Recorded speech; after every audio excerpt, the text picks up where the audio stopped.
Okay, let's get things started. Good evening, everyone. Great to see so many familiar faces back with us again tonight. For those of you who are new to our ASD Webinar Series, welcome. My name is Jeremy Roberts, and I'm the Member of Provincial Parliament for Ottawa West Nepean, and also the Parliamentary Assistant to the Minister of Community, Children and Social Services here in Ontario.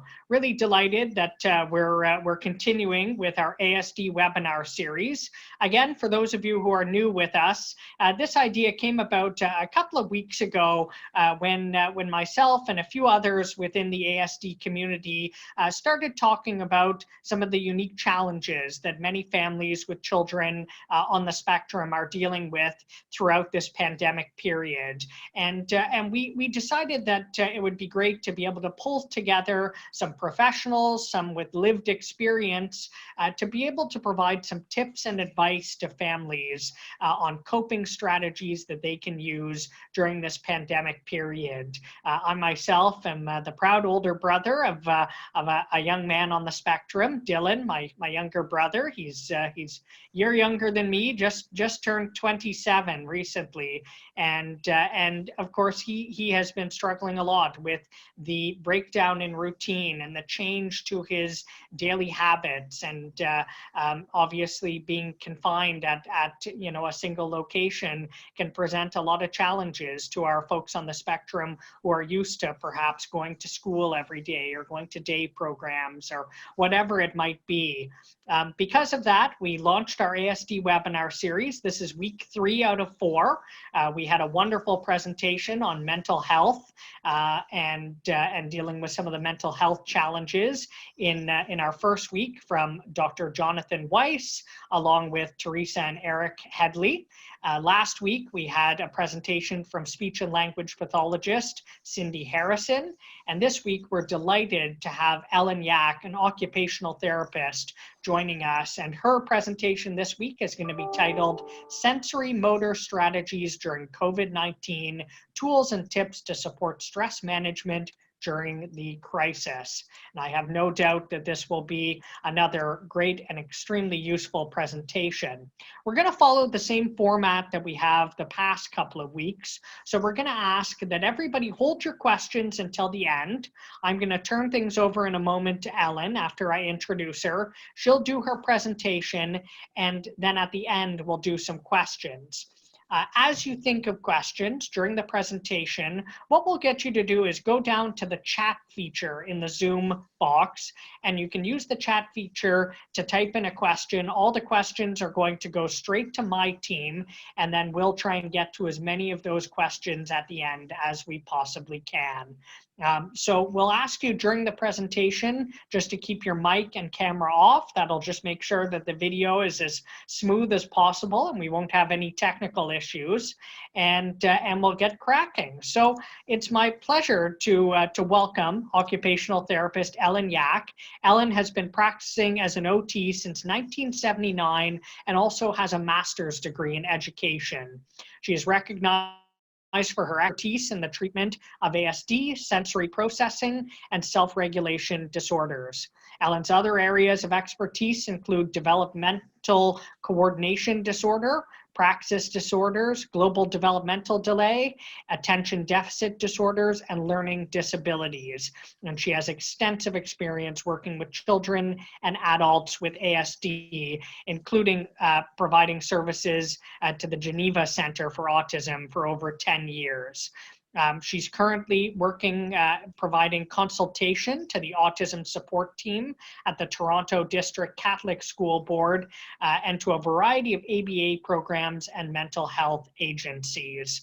We're delighted to have you with us, Ellen. Thank you so much for agreeing to take part, and I will turn it over to you now for your presentation. Okay. So I'm going to share my screen.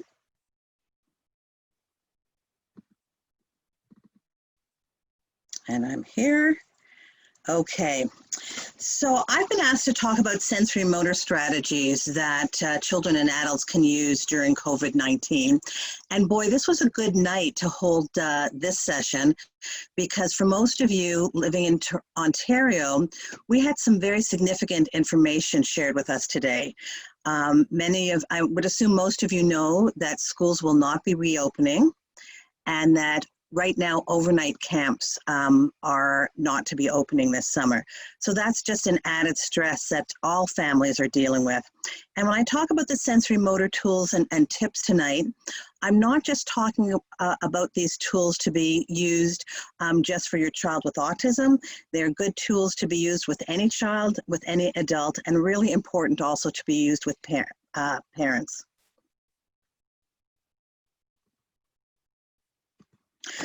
So my objectives for tonight is to help you develop an understanding of stress and how sensory motor tools can help you manage stress. But that part is going to be very brief, and I'm going to spend most of my time with more of a show and tell presentation to show you different pieces of equipment and different types of activities that you can do. So to understand stress, we have to recognize that stress responses trigger a fight or flight reaction in the body. The stress response gets you ready to flee or gets you ready to hit back. And it sets your body up to provide you with that extra needed burst of energy to help you defend yourself against predators. So we see breathing rate increases, blood flow moves more to the skeletal muscles, it moves more to the muscles that move the body to get you ready to flee or to fight, and it moves away from the intestinal muscles because those intestinal muscles relax. Heart rate increases, blood sugar levels increase, blood pressure in arteries even increase, and pupils dilate. So the stress response gets us ready to act. And the stress response was primitive. It had us ready, you know, for primitive men and women to manage and protect themselves against predators. But and fleeing and fighting was really important, and getting the body ready to move was really important. Now we have other stressors that don't require the response does not necessarily require the body to move, but we're still prepared to move. So for a lot of individuals, when they're feeling stress, either they have the desire to move, and you see increased movement activity, or they might be in a situation where they cannot move, okay, but that arousal level still increases within the body. I just want to comment on stress levels. So there's a positive level of stress, and that's where there's a brief increase in heart rate, mild elevations in stress hormone levels, and positive stress allows us to complete activities. Then there's tolerable stress, and that's where there's serious but temporary stress responses. Your management of the stress can be buffered by relationships. It's not long-term. And then toxic stress, where there's prolonged activation of stress response systems in the absence of protective relationships. And that's what mental health look at stress. Right now, maybe for some people, right now is tolerable in terms of the level of stress. So for me personally, I'm living at home and quarantining with my adult sons and their girlfriends. 2 are chefs, so I'm getting cooked great meals. So my personal stress isn't high. My professional stress is high. My clinic is closed. Don't know when it's going to reopen. Don't know how I'm going to meet my expenses. I'm sort of moving between tolerable and toxic.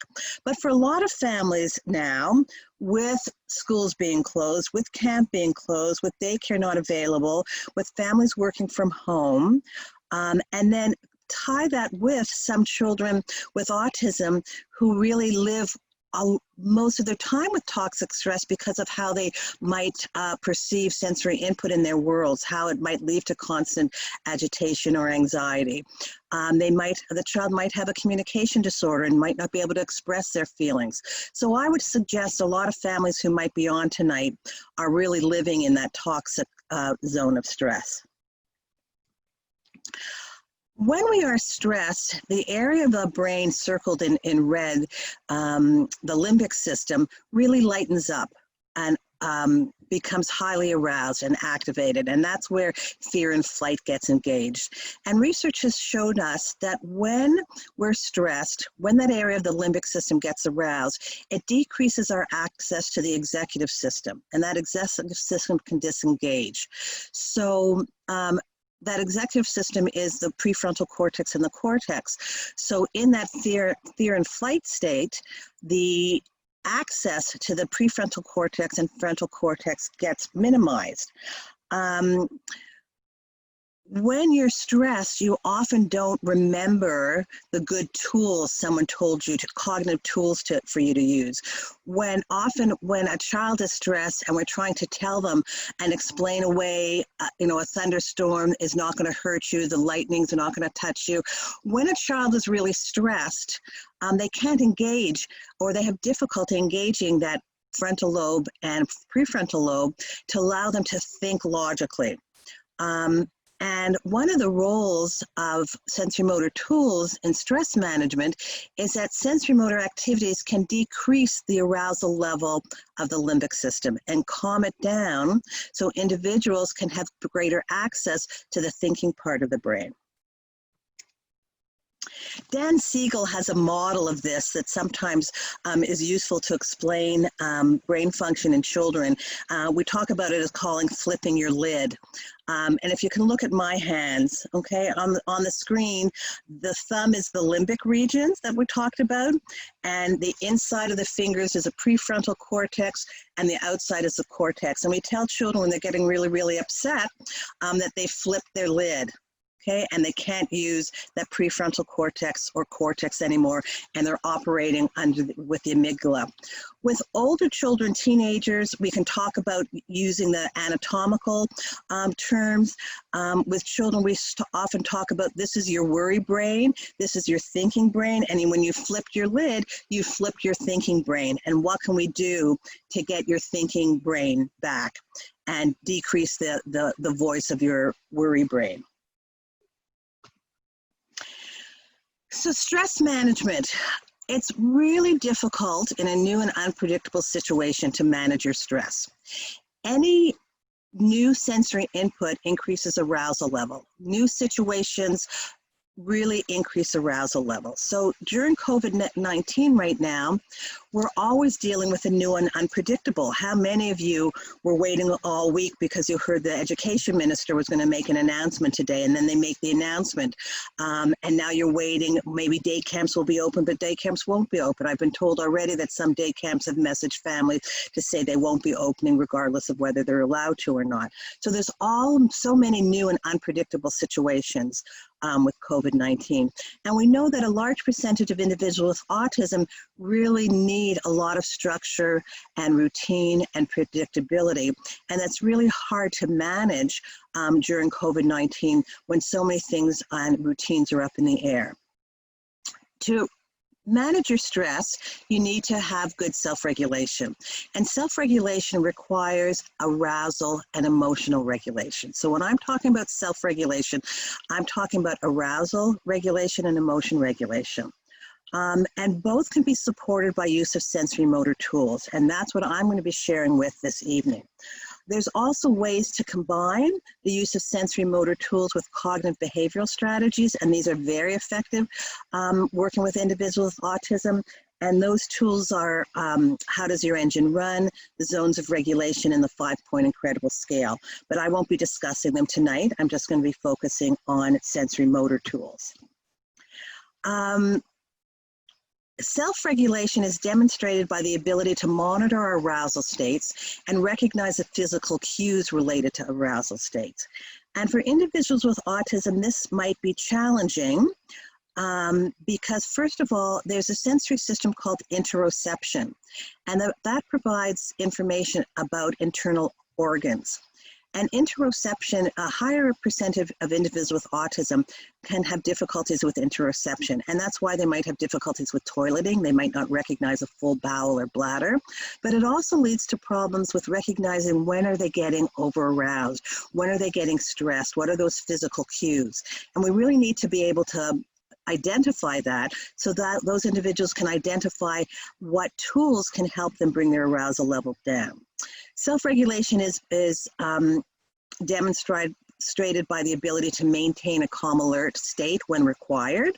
So it's okay to be running around outside and yelling and screaming, but when you have to come in and sit down and do your online learning, you have to be in more calm or alert state. And we're used to using terms like inside voice or outside voice. In the alert program for self-regulation, we talk about body engines and their speed. And the engine is running just right when you're calm and alert, and the engine is running too fast when you're over-aroused or too slow when you're under-aroused.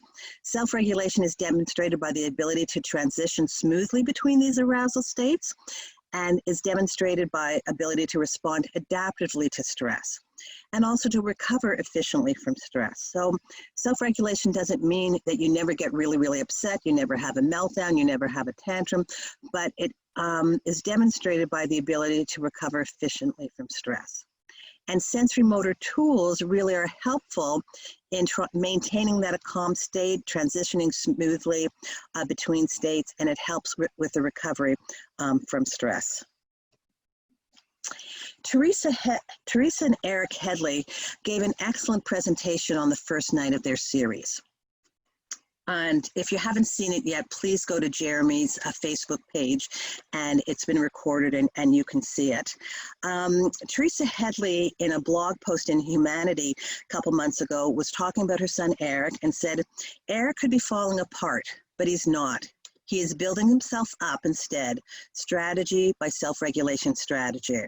Eric, she says to him, look at you. You're the poster boy for keep calm and self-regulate on. So Teresa and Eric in the presentation shared the tools that Eric used. He shared some sensory motor tools, and they included Fidget Toys, a weighted lap cushion, a weighted blanket, a wrap, a Snug Vest, and tense and small spaces that he used when he was a child. And he showed examples of some of the tools that he's using now: a Snug Vest for deep pressure, weighted blankets, and a duvet wrap. Now, those are only some of the tools that Teresa and Eric shared, because they also shared tools that weren't related to sensory motor pieces of equipment or activities. They shared visual strategies, they shared cognitive strategies, so I really encourage you to look at their webinar. But for the purposes of tonight, I'm just focusing on sensory motor tools. And the famous saying in the autism world is, if you have met one person with autism, you have met one person with autism. So when I talk about sensory motor tools, and when Eric talked about the tools that helped him, does not mean necessarily that they're going to help another individual.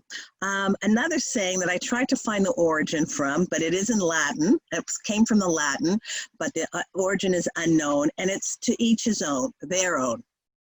And for all of us, some of us are calmed by listening to classical music. Some of us like to have a hot bath.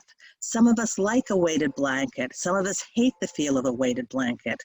And as Dr. Jonathan Weiss said in his presentation, I think he used the term, not all, the shoe doesn't, one size doesn't fit all. So I want to really impress upon you that tools are really specific to the individual. And also, just like for us, someday the hot bath works beautifully and is very calming. But sometimes that hot bath doesn't work. And sometimes you have to go to a hot cup of milk. Or sometimes you have to go to a glass of scotch. So I just want to impress upon you that the tools are not, I'm going to be showing you a lot of tools. You might try them and they might not work for you. Or one day they might work and another day they might not. In the presentation, I have lists of calming sensory experiences and organizing sensory experiences and alert examples of them and examples of alerting sensory experiences. You are all going to have access to this presentation and these slides, so I'm not going to spend time reviewing all the different types of experiences. You'll have that available. As I said earlier, I want to spend the time looking at tools, but these slides will be available for you.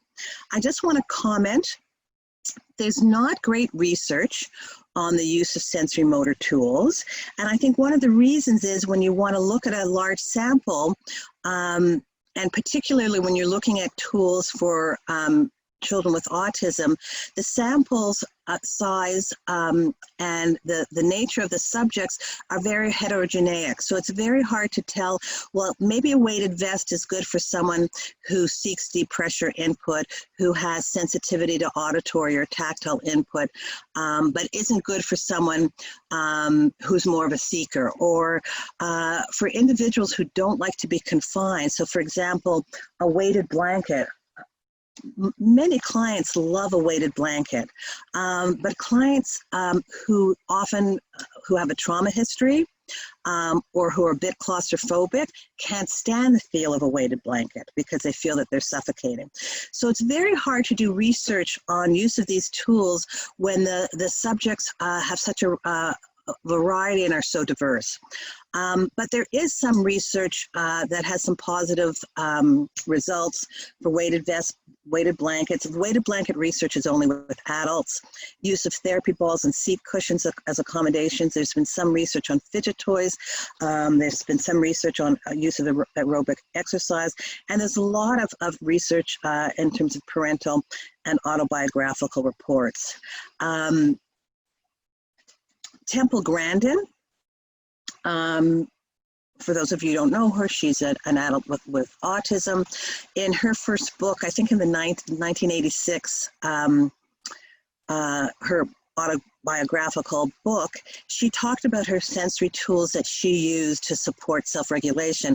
And one of them was a hug machine. She talked about being at an adult's farm and looking at a cattle chute. And I'm a city girl, so I don't know what a cattle chute really does, but I understand it squeezes cattle before they get vaccinated. And she looked at the cattle chute and she really wanted to go in there and get squeezed. And she talks about she talked about always wanting to have hugs, but she couldn't stand the light touch that was offered or people entering her space. So she talks about going into the hug machine and being squeezed and how calm she felt and how much better organized she was. She went back to school, and a wonderful high school teacher recommended she build her own hug machines, and now there's hug machines available for purchase. But again, just because that deep pressure input and the hug machine was very beneficial for Temple Grandin, it doesn't mean it's beneficial for others. There is research in terms of exercise and movement. John Ratey, a psychiatrist out of Harvard University, wrote a book in 2008, The Revolutionary New Science of Exercise, and in it he talked about exercises like taking a little bit of Prozac and Alderall. So he cites in his book the vast amount of research that looks at movement and the importance of movement for stress management. And again, for your perusal at a later time, I've listed here for you to review effects of exercise on stress and aggression, and how exercise increases hormones, endorphins, dopamine, norepinephrine, and serotonin that really are important for stress management, and how these hormones are helpful for mood regulation, self-esteem, improvement in pain threshold, movement, motivation, and satisfaction. So you can read those at a later time. And again, impact of dopamine and norepinephrine and serotonin. Okay, so I'm going to leave those for you to read at another time, and I'm going to spend the rest of my time looking at sensory and motor tools. Occupational therapists have coined the term, and actually was Lorna King, Patricia Wilbarger, who coined the term sensory diet. And a sensory diet is a prescribed combination of activities and environmental accommodations designed to meet an individual's sensory, behavioral, and emotional needs. So that's a term that you might be familiar with if you've had any contact with occupational therapists. And a lot of people don't use that term. They talk about a toolbox. So what's in your toolbox? What sensory motor tools do you have in your toolbox to support you with stress management? So that's another common term that is used. for a long time, we know the importance of certain activities in supporting children with their behavior. Teachers will often say, you know, if you have a lot of days, rainy days in a row, and they've had children had to have indoor recess, they know that the behavior is going to change. And for you parents who are having your children in their home, having difficulty accessing outdoor spaces, you might be living in apartments or condominiums, and your children aren't getting the amount of exercise and activity they're used to, I'm sure you're seeing those signs of increased behaviors at home as well. When I started practicing, and you know, Jeremy already gave away my age, so I've been practicing for over 40 years. When we started talking about sensory motor tools to support regulation, you know, it was almost like we were from Mars. There was a lot of resistance for implementing sensory motor tools at home and at school. And now today, it's very common to see sensory motor tools at schools and the office spaces. Google Office has a slide right in the middle. They have swings, and the swings aren't just used to take a break. The swings are used for people who might be able to concentrate better while they're getting movement. So you see that gentleman with a computer on his lap in the middle there. Walking desks are used now in business settings. There's a school in Barrie, a high school in Barrie, that was doing a study looking at the use of being on a treadmill prior to science class. And there was a study in Manitoba with, I think it was grade 3 students who had diagnoses of fetal alcohol syndrome, and they looked at use of 20 minutes on a treadmill before math class, and the study showed significant gains in math skills over that period. So I don't have, I've left my email at the end, so if you want some information about studies I quote, you can ask me then. The sensory motor tools that we're going to review tonight are some environmental accommodations, personal accommodations, individual activities, and some fun family activities. And back to us being stressed as adults and as parents, I want you to remember the common thing, you use the oxygen on yourself before your child. So I really want you to think about whether it's the tools I'm sharing with you tonight or other tools that you find to support your own stress management. I just want to highlight to remind you how important that is. I have done a workshop with a gentleman by the name of Michael Moon. He's an adult with autism, and we did workshops called Sensory Gifts and Challenges. And I had the honor of working on a presentation in his home and being in his home. And he uses lava lamps, you know, those old kind of lava lamps. He finds the floating rhythmic movement of the lights very soothing for him. So this is a picture in his apartment with the lights that he uses. And he also uses very soft coverings over hard surfaces. In schools or in homes, you can access light filters if individuals have difficulty with bright overhead lighting. And if that causes agitation, and there's simpler things called dimmers or floor lamps. So thinking about lighting can be an environmental accommodation that can help somebody. Use of a tent. If you're working in a home and you've got 3 children, different ages, all working on different online school. Parents are home working on the computer. Sometimes children need to have an area that can help screen out stimuli. And this is just an IKEA tent that is small and can fit in an apartment bedroom corner. When I first started, I used to cut holes in tennis balls to put on the bottom of chairs, but if someone has difficulty with the sounds of chairs creaking on the floor, you can now purchase chair socks. White noise machine. So again, some of your children or yourselves might do better with a noise machine running while you're doing your work, because it might screen out the unpredictable noises that might be coming from another room. Noise canceling headphones can also be useful. I'm going to now show you a range of different seating accommodations that might support your children's attention during online learning. So there's lots of move and sit cushions that provide some movement for you. There's some more complicated pieces of equipment. This is an under desk leg swing. The problem with this, it has to be affixed to one table and isn't transferable. But if you have a student who's working at one table every day and really needs a lot of movement, try this underleg desk swing at Amazon, because you can trial it and return it. This is another example of an under desk movement. This is more transferable, so it sits on the floor and you can kick it back and forth and move your legs in a figure-8 pattern.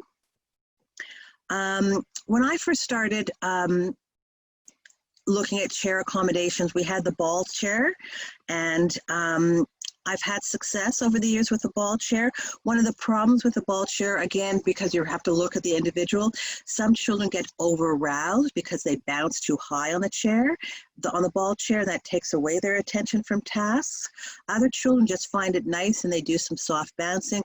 For children who have weak core muscles and poor postural control, the ball chair is not a good piece of equipment. But here you see it in a classroom. There were 2 grade 5 classrooms in a downtown Toronto school that were trying to evaluate the effectiveness of use of a ball chair. They were trying to replicate the study that was done, I think it was in Halifax, where significantly positive results were seen while children were learning on balls. One of the classrooms, though, had to stop the study because the teacher, because of her individual sensory needs, became nauseous watching the children's bouncing. So looking at that visual and vestibular or movement input led the individual to be nauseous. So the other thing when you're considering sensory motor strategies, you have to consider the other people in that individual's environment, and is it disruptive to others. A number of years ago, hockey stools came on the scene, or wobble stools now, different products are called. And I've tended to start recommending these more than hockey stools, because you don't have the problem of children getting over-aroused by bouncing. But again, that's generalizing, because some children really do well with that minimal bouncing movement. So here's examples of hockey stools being used in a school setting. In Saskatchewan, apparently they had the poorest performance on EQO tests, and the Saskatoon Board of Education looked at ways to improve student learning, and they put in a lot of adaptive seating in their schools and in their classrooms, and hockey stools was one of them. There's all sorts of different kinds of wobble stools now available, and there's stools available for adults.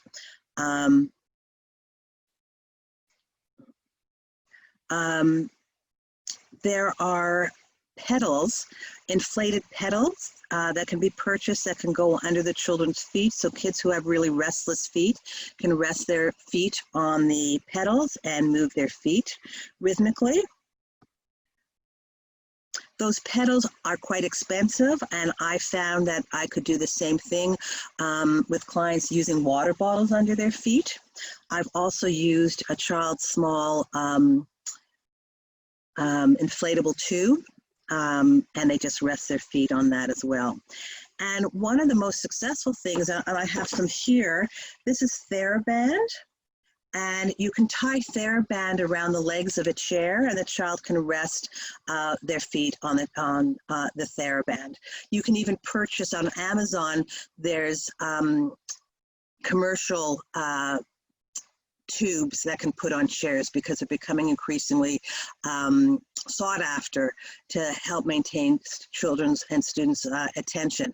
And this is really a useful tool that you might want to consider now during online learning. You might want to consider it during meal times. Again, if meal times is a period of stress for your child, if they're a picky eater, if they come to the table and they're stressed, using Theraband around the legs of the dining room chair or your kitchen chairs might be helpful. There's all sorts of movement tools available now that are being used in classrooms with increased recognition about the importance of movement for learning. So again, in your homes, the boy standing facing us is on a oh, I just forgot the name, word retrieval problems. And the other two are on small rocker boards. So again, while your children are having to pay attention to online learning, or say if they're trying to practice spelling words, they can practice their spelling words by being on those boards. Here again is a treadmill desk. And again, this would be more for older students. You can also use existing treadmills and again, posting study words or information that the student has to read on it at home if you do have access to a treadmill. There's a range of weighted products that are available that I'm going to review with you. In terms of weighted blanket, as I said earlier, the only real research on a weighted blanket was done by Muller and was done with adults, and they were 18 to 58.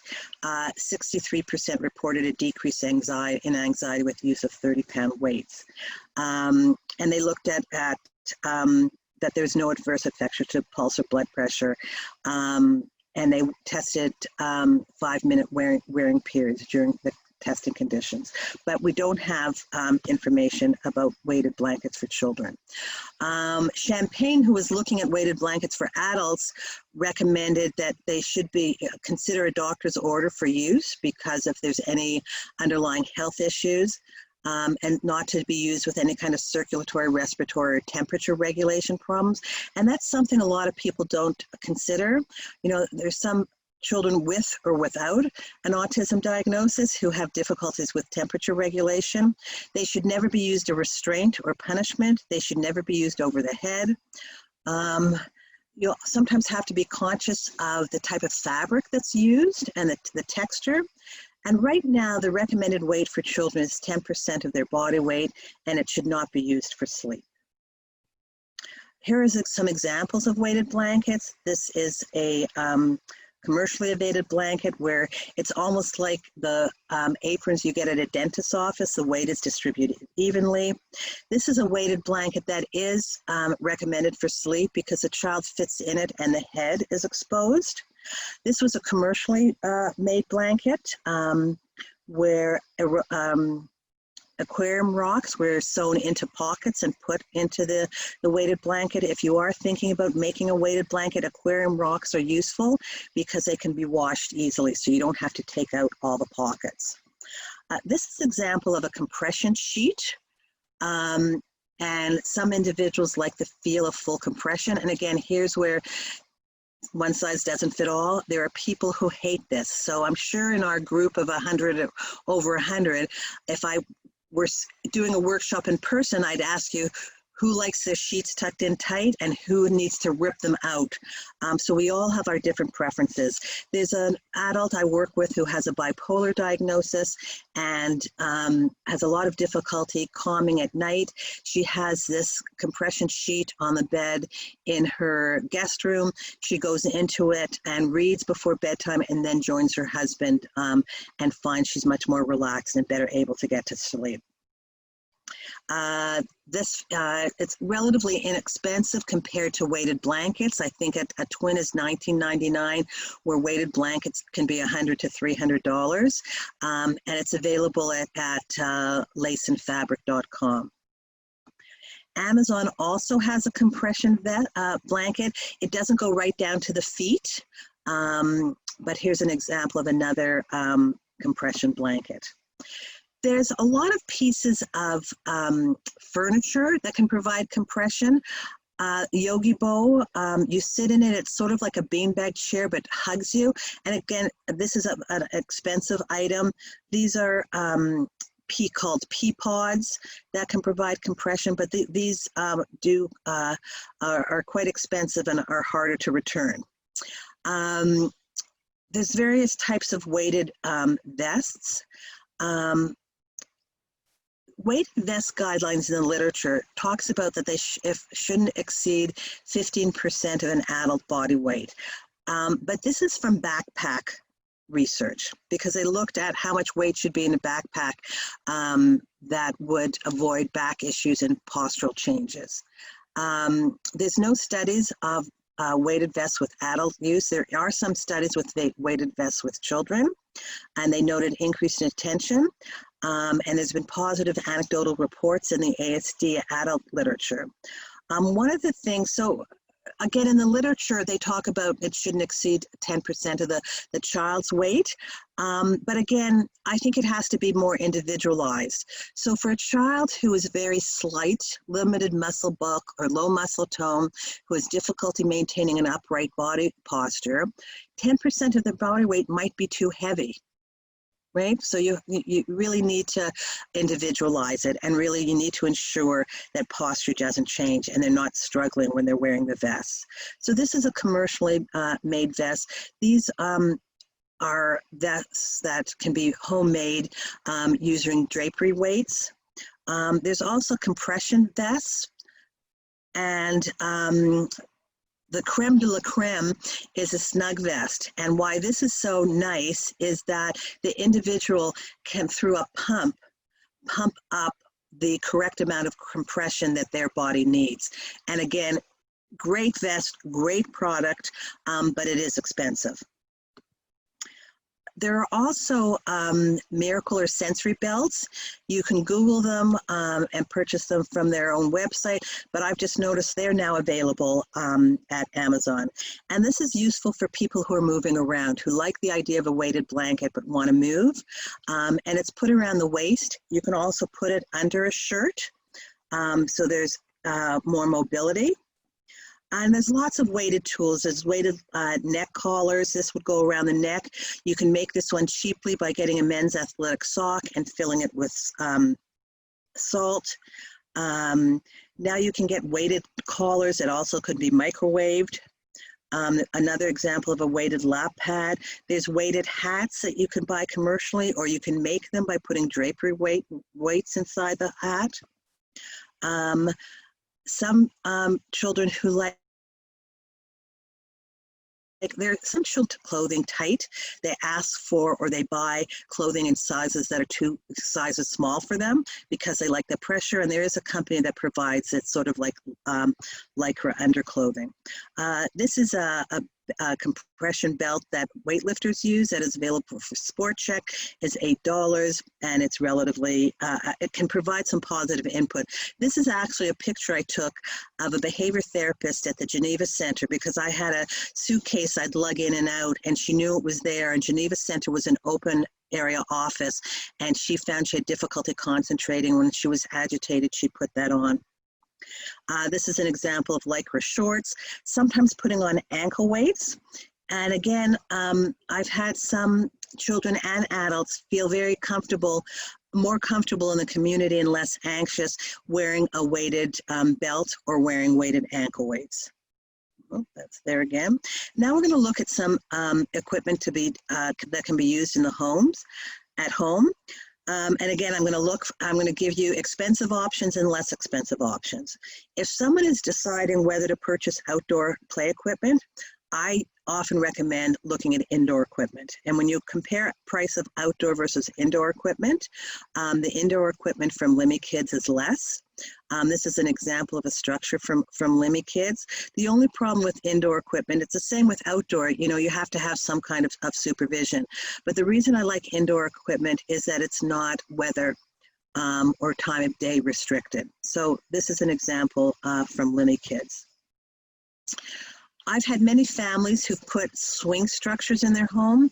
Movement, there's some studies that show that sensory input provided by movement has the most long-lasting input on the nervous system. So repetitive, rhythmic, slow movement on a swing, as we know with swing-o-matics, with hammocks, can be very calming to the nervous system. So these are examples of where it can be placed in settings. There's structures that allow you, so if you're in an apartment or a condo and you can't put a hook in a ceiling, or if you have small space, there's support structures that allow you to suspend swings in a door frame. Here's some examples of swings. Tire swings are great pieces of equipment and can meet the needs of providing a movement outlet, but also can offer that slow rhythmic movement that can be calming. These are examples of hammock swings that are stationary and don't need hooks. I'm just going to give you a couple of examples of swings that are in homes. Okay, Katie. You ready? Yeah? Video first.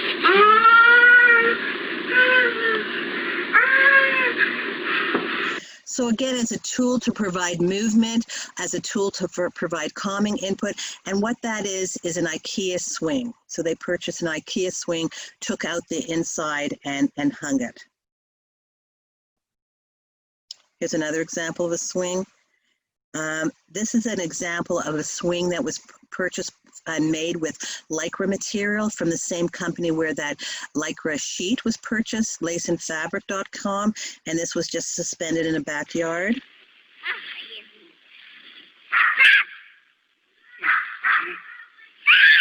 Don't scream, please. Lycra swings, in addition to the movement it provides deep pressure input, which can be calming to the nervous system. Hammock chairs. Canadian Tire sells hammock chairs, usually at the end of the season for $19.99. Earlier in the season, they're more expensive.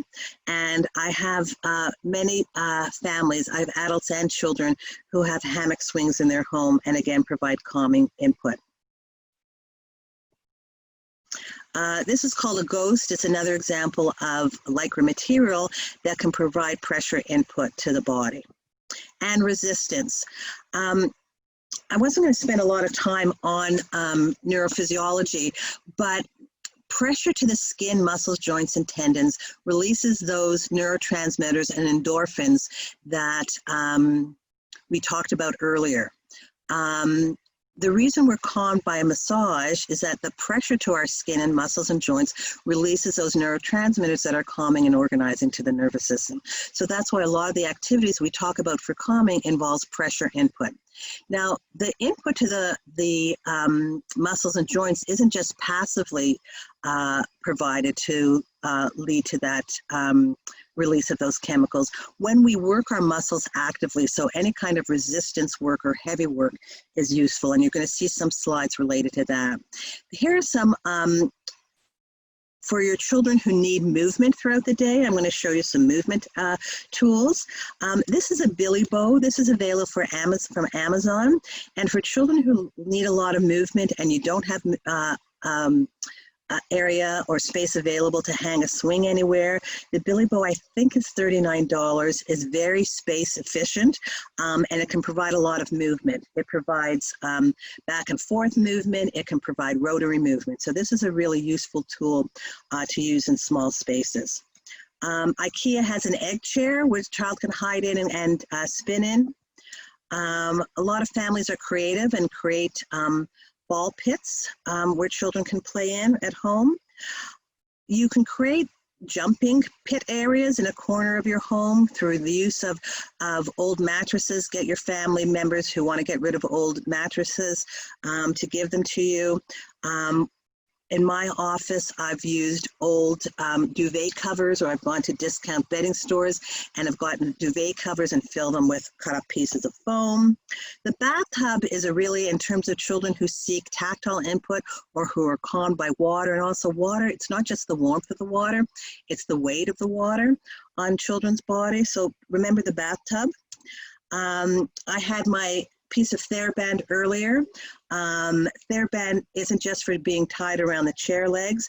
I really like Theraband for breathing. I find children have a lot of difficulty with deep breathing, and I find adults do. Remember, we talked about the stress response. It gets the body to move.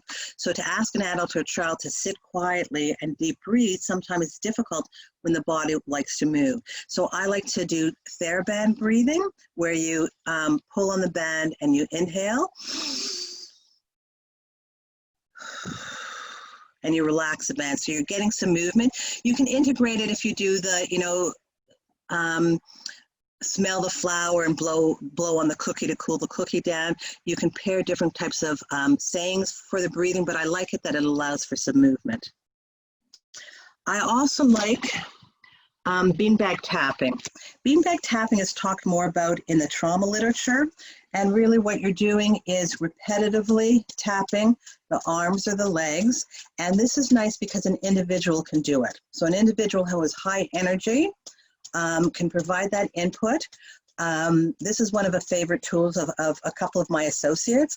I have adults in the city who have beanbags in their desk drawers. One of the things you have to remember with the beanbag tapping, it is hard, so you're using pressure, and you want to do it rhythmically. So you don't want to do it and then another one. When I'm teaching children, I use the song, the ants go marching one by one, hurrah, hurrah. Then you slowly move up the arm. I don't say that, but hurrah. So you want to use a song that is rhythmic. Okay, spouted water bottles. Sucking is repetitive and rhythmic, so sucking water bottles can be useful. So for you parents who are sitting beside your children and they're not able to sit, they're not attending the work, you've got stress because you've got to go back to your bedroom and do your work, sit with a spouted water bottle and suck on it. Also, for children and parents during that online learning, I want you to chew gum or try chewing gum. And again, for some children with autism, they're going to swallow it, but you can experiment. Chewing gum is actually allowed in some Toronto schools because there's been studies that increase attention to task. There's all sorts of oral motor tools available now for children who suck on their clothing, or just to help organize them and keep their eyes focused to midline. And perhaps the most appropriate and easily introduced tool, oral tool, is pencil toppers. So it's very socially appropriate to chew on these pencil toppers. Sometimes whistles can be good for children in terms of teaching them how to do deep breathing. Aromatherapy is really useful for some children and adults, but when you're living with other people, I find because everybody has different responses to different essential oils, it's not something I recommend a lot. Fidget tools, again, for your students who are doing online learning when they don't need to use their hands, I recommend fidget tools that are mindless, so you're not looking at it. Fidget spinners, when they became popular, gave fidget toys a bad name because you were really looking at them, and they also had a lot of sound. So you want to look at fidget toys that don't make noise and don't need your vision. Again, we've talked about use of treadmills. There's other small and portable exercise machines under $100 that can be used at home, a stepping machine, a peddler, again, to provide when you're stuck at home with more physical activity. Having children carry weighted balls or playing weighted balls. For older students, I recommend grip strengtheners. For adolescents, I look at can crushers, body blade, Easy Shaper. Again, the Easy Shaper provides a lot of resistance, and kettlebells. So doing midline work with kettlebells for adolescents. In terms of family fun activities, I'm going to go over some household chores. I'm going to show you some scooter board activities, some obstacle courses. I'm going to tell you about the sock grocery relay. Just as a family fun activity, I've had families, whether they're living in a house or an apartment, do a sock relay. So get the children to pass socks that have just been cleaned, and get the end person puts them in the drawer and they run back and start at the beginning of the line. So it's a bit of a relay. So you can also do that with putting groceries away. I also like stair activities, particularly for people living in apartments and condos. So one simple thing is just getting off at a different floor, and so you're walking up and downstairs, but that's not much fun. So what I do, and I even do it in the hallway of a stairway of an apartment, I'll get a child's favorite activity. It could be a puzzle game or a shapes game. I put the puzzle board at the top of the stairs and all the pieces at the bottom, so they have to walk down the stairs to get a piece and then walk up the stairs to insert the piece. So that's my stair climbing, a couple of my stair climbing activities. I've got a list of household chores. Believe it or not, some people can make household chores fun. And again, many chores provide some resistance and movement. So there's a list of household chores for you. Scooter boards. Scooter boards can be used indoors and provide a lot of movement, and they also provide a lot of resistant work. So while the child's on their stomach and they're pushing, it provides a lot of resistance to the upper, to the arms. The trunk muscles in the back have to work to extend against gravity. So scooter board is an excellent piece of equipment to use inside. Here's an example of another way of using the scooter board, to blast off from a wall. And again, you see the effort he's starting to use to pull back. And, oops.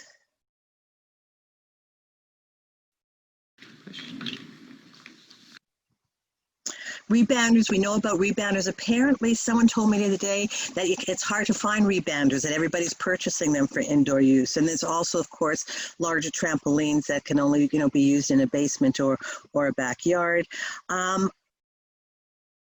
For indoor activities, I love obstacle courses, and I love getting children involved in creating the obstacle course. And for some children with autism who really aren't motivated by movement activities or moving, they might be motivated by being creative and developing an obstacle course. And I'll show you this obstacle course. Ready, set, go. Yeah, go up the slide or ladder.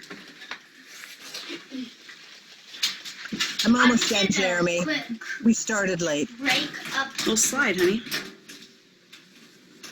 I want to. All right, that's fine.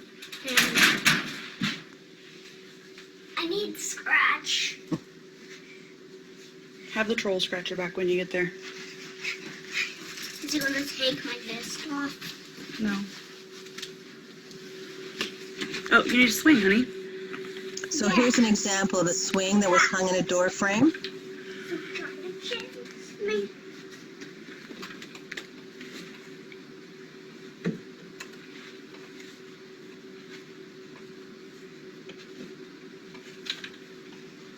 Pizza Zuma!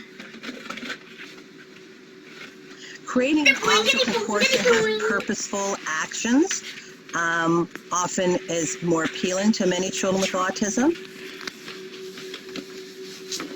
So there's a goal for the actions. Watch out for the troll.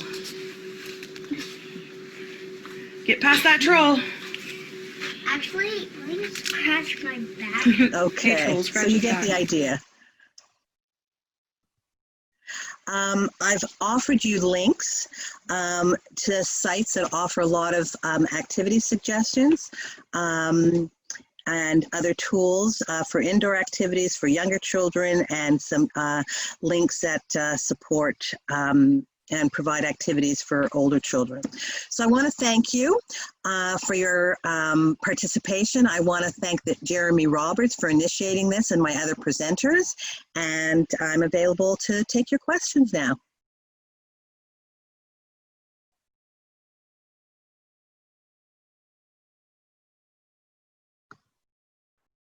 Excellent. I think I'm unmuted now. Well, thank you so much, Ellen, for that wonderful presentation, and so much of it definitely resonated for me, both in personal experience and with my brother Dylan. Dylan was a huge fan of the weighted blanket growing up, and I must say that there were once or twice when I was doing high school exams when I might have stolen his weighted blanket for myself during a study session, and certainly. I find myself too here, at home, you're trying to keep focused when there's other people at home, you're trying to do work, and you try and tap into some of those little things that can help keep you focused. So I imagine there was a wealth of great information for everybody there. Before we take a question, I just want to add something, and I wrote it here in big letters to remind myself, and I Sure. didn't comment on it. Not just for individuals with autism, but other people. When you introduce a sensory tool like a weighted blanket or a fidget tool or a weighted hat, some individuals need a lot of time to get used to it. So sometimes parents will say, well, he didn't like it, it didn't help. But sometimes it's because it was only one introduction of that item. And many people have difficulty when presented with new unfamiliar items, and an unfamiliar item can actually increase anxiety. So what I recommend for children and adults who don't like unpredictable routines, who don't like to have new foods, who don't like to have new clothing or new toys, is make sure before you introduce the tool for them to use that it's around the house a lot, that the parent is using it, another sibling is using it, just for them to get more familiarity with it. Because if you're trying to evaluate its effectiveness and you just introduce it to them once, you really don't get a true evaluation. Okay, Great. I added it in. That's why we make those notes to ourselves. For sure.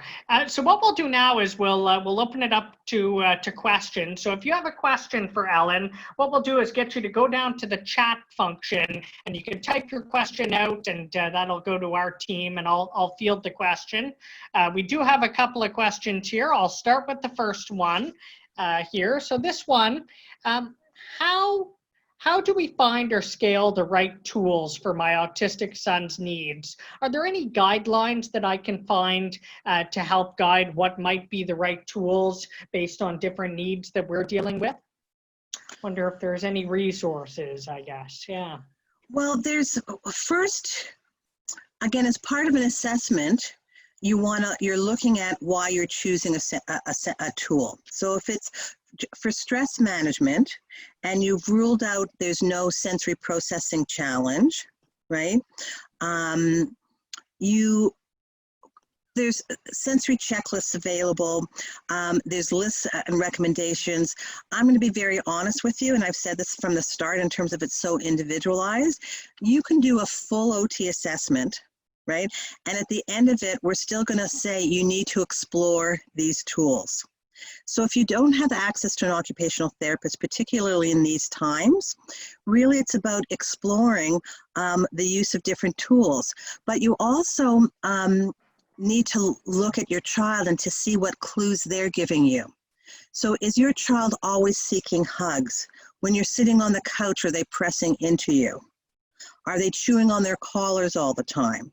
Are they looking for quick movement? Are they looking for slow rhythmic movement? So really the best thing to do is look at some of the clues that your child is showing you and being a bit of a detective. You know, what are their self-soothing strategies? Do they have self-soothing strategies? Are their self-soothing strategies rhythmic and repetitive? Are they around use of the mouth? Are they whole body movement? So I would first look to your child for some clues. And again, and that's what we do in an occupational therapy assessment. We might use standardized assessments. We might evaluate the child in the clinic. We do a sensory questionnaire, a parent history. We gather all that data and we formulate a hypothesis, right? Because it's just a hypothesis. And then we recommend tools to explore. So I strongly recommend taking some of your cues and collecting data from your child. And then looking at some tools, some soothing tools might be ineffective. So they might go back to the same soothing tool or self-soothing, but it's not really calming them. It's not really doing anything. So you also want to look at, are they engaging in repetitive sensory motor behaviors, but is it helping with soothing or is it increasing arousal? So for example, I recommended the Rebounder, the mini trampoline. For some children, jumping on a trampoline can increase arousal because it can give alerting visual input. Some kids jump on a trampoline and look at the light. So sometimes with a trampoline, I still might recommend it, but I don't recommend repetitive jumping. I'll recommend jump and jump down to a target on the floor, then jump back up. So it's not so quick and alerting. So you really need to take clues from your child and be a detective. Great, fantastic. That actually covered one of our other questions here as well. Just a quick reminder, folks, if you can keep your cameras off, just make sure that everything is nice and smooth for us. Second question here, this one's a bit more specific, and obviously as with past weeks, I'll remind parents that it's tough for our presenters to comment on specific cases, but perhaps there are some broad lessons you can nurse out. The question is, my son is 6.5 and is taken to running back and forth in short bursts and grunting while he does it. He's verbal and will give you attention if you talk to him during the run. We aren't sure what triggers it, and we aren't overly concerned.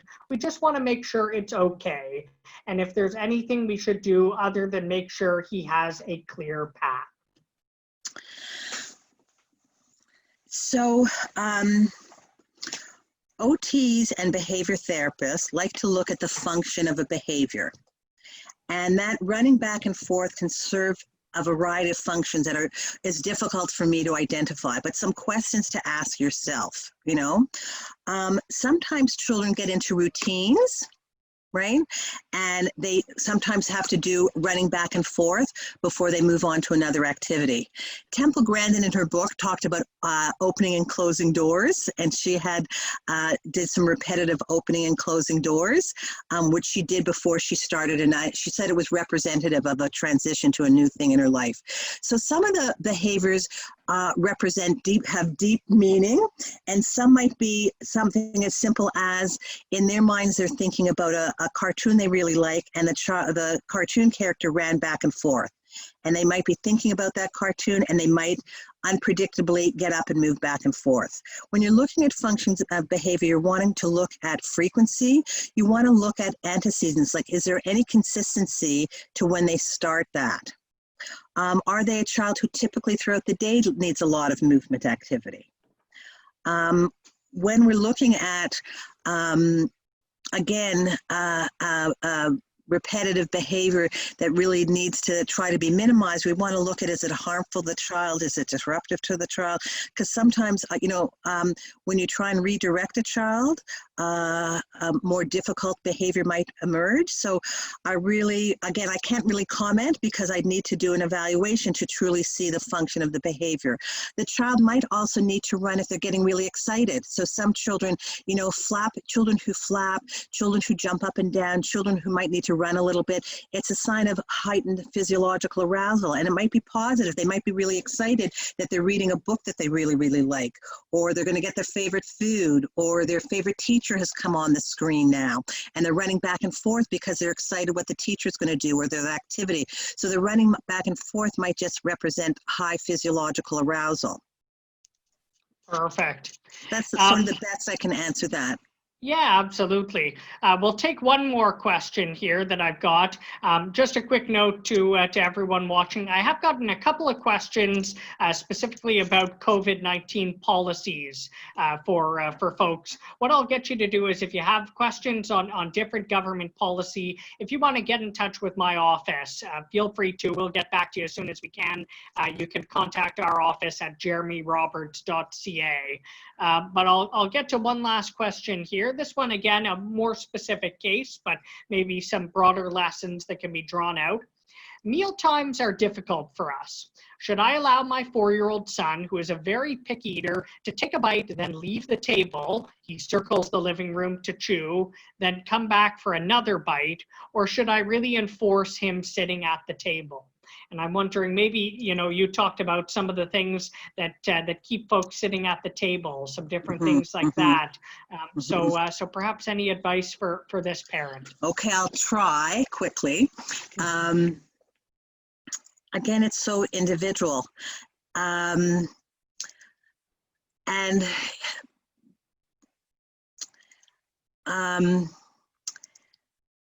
When we're looking at changing a child's behavior, I've been very lucky that I've worked collaboratively with behavior therapists and can have a behavioral lens as well as my occupational therapy lens.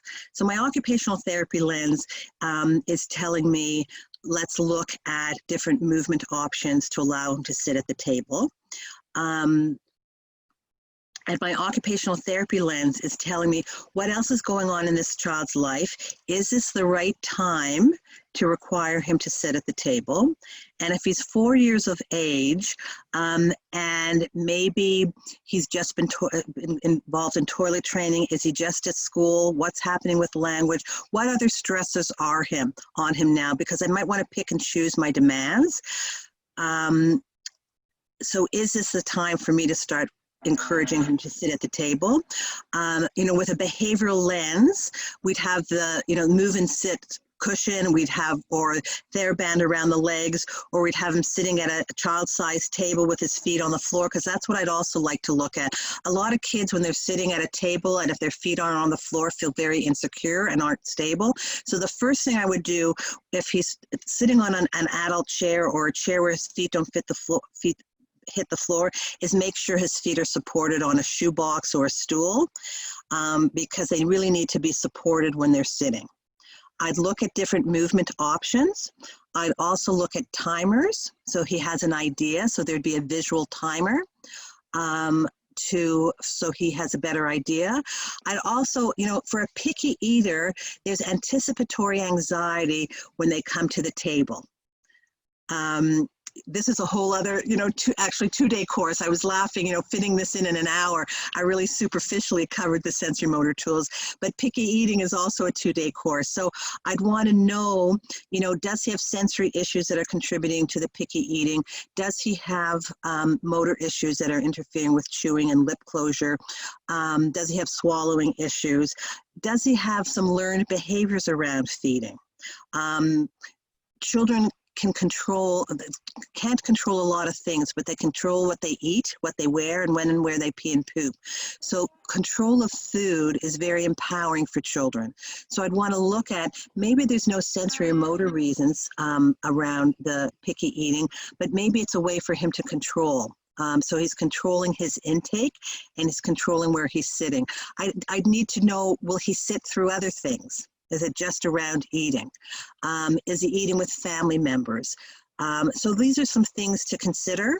But the first thing for sure I'd want you to do is make sure his feet are supported, and look to see if you can provide a visual timer so he has an idea of how long he can sit at the table, and see if that helps before doing some real strong redirection. Because the problem at, you know, starting at 4, if he can manage his behavior better, you don't want to become a learned behavior that he's always running from the table.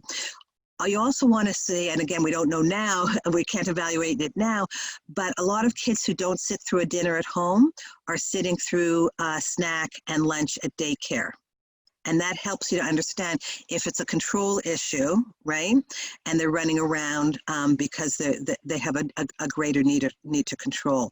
So that's something I would check back. You said he was 4, so if he was in a JK program, was staying for lunch, I check back if he was sitting for lunch outside of the home. So those are a few things I can offer. Sorry, I can't offer more. Great. No, that was wonderful. Well, thank you so much again, Ellen. I can't thank you enough for that wonderful presentation. A lot of great concrete tips, strategies, tools for parents, and a lot of great resources to look up. For everybody watching, if we can join me in giving a virtual round of applause to Ellen. Thank you once again. That was great. Ellen is, we're going to be sharing her presentation for anybody that wants a copy of it. And we're also, just like previously, we're going to be getting the video up from this week's presentation.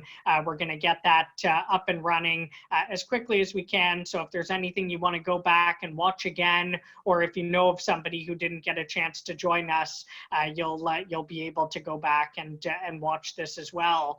And Ellen, you did a wonderful job transitioning for our last week's webinar. In your last answer, you talked about how oftentimes when you're dealing with a particular child, you're considering both the OT and perhaps some of the behavioral implications at play as well. We've been fortunate so far. We started with a psychologist, we had a speech language pathologist, we had an occupational therapist, and next week we have Amy Domitrovic joining us. Amy, I think actually her screen is on now. Give us a wave, Amy.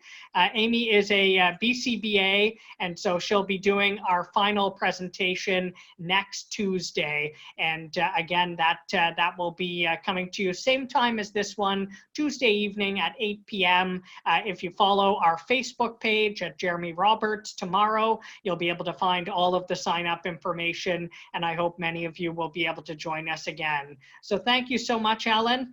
Look forward to hearing from Amy next week, and I hope everyone has a wonderful evening. Keep well, everyone.